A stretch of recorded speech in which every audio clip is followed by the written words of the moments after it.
Guys. Today I want to share with you some information about positive and negative reinforcement. So let's get started by defining reinforcement. Reinforcement is a critical concept in the field of psychology and behavior analysis. Reinforcement is defined as the use of consequences to increase the likelihood of a behavior occurring again in the future. The two types of reinforcement are positive reinforcement and negative reinforcement. Positive reinforcement involves adding a reward or a positive consequence to increase the likelihood of a behavior, while negative reinforcement involves removing a negative consequence to increase the likelihood of a behavior. Today, I will be sharing with you the benefits of positive and negative reinforcement. I will also provide some examples of each and discuss effective and best practices for using these methods in behavior management. Here are the benefits of positive reinforcement.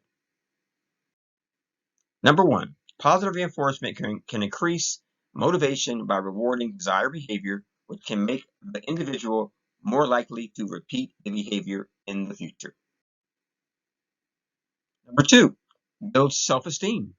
When an individual receives positive reinforcement for their behavior, they feel good about themselves, which can lead to increased self-esteem. Number three, improves relationships. Positive reinforcement can improve relationships by encouraging positive behavior and reducing negative behavior. Let's look at some examples. Number one, giving a child a sticker for completing their homework on time. Number two, giving an employee a bonus for meeting their sales quota. Number three, praising a resident for participating in group discussions. Effectiveness involves using best practices for positive reinforcement.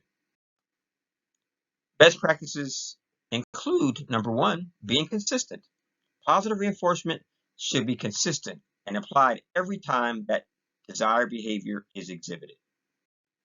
Number two, use appropriate rewards.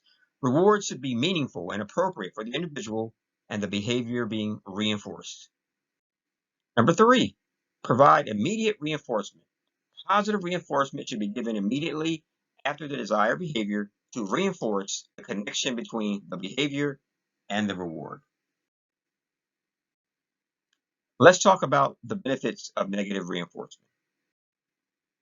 Number one, increases compliance. Negative reinforcement can increase compliance by removing aversive stimuli, which can make the individual more likely to comply with the behavior in the future. Number two, reduces anxiety. Negative reinforcement can reduce anxiety by removing an unpleasant stimulus. Number three, encourages problem solving. Negative reinforcement can encourage problem solving by motivating individuals to find ways to avoid aversive stimuli.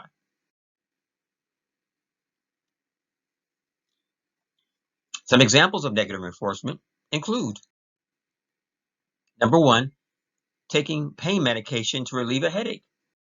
Number two, putting on a coat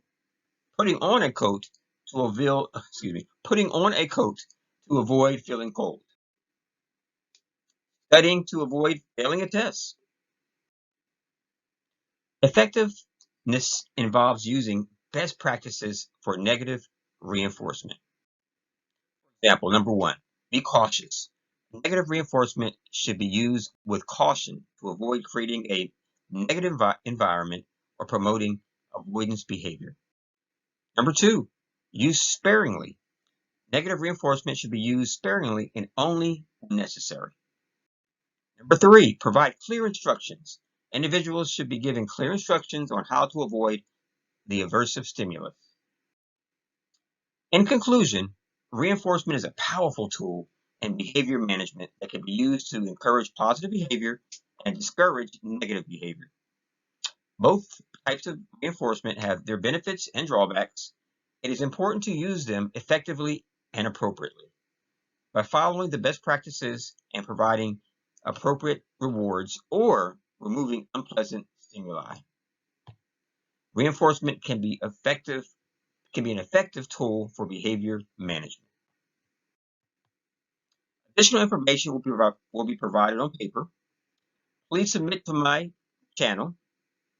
Please subscribe to my channel for new weekly content and hit the like button below if you like this video.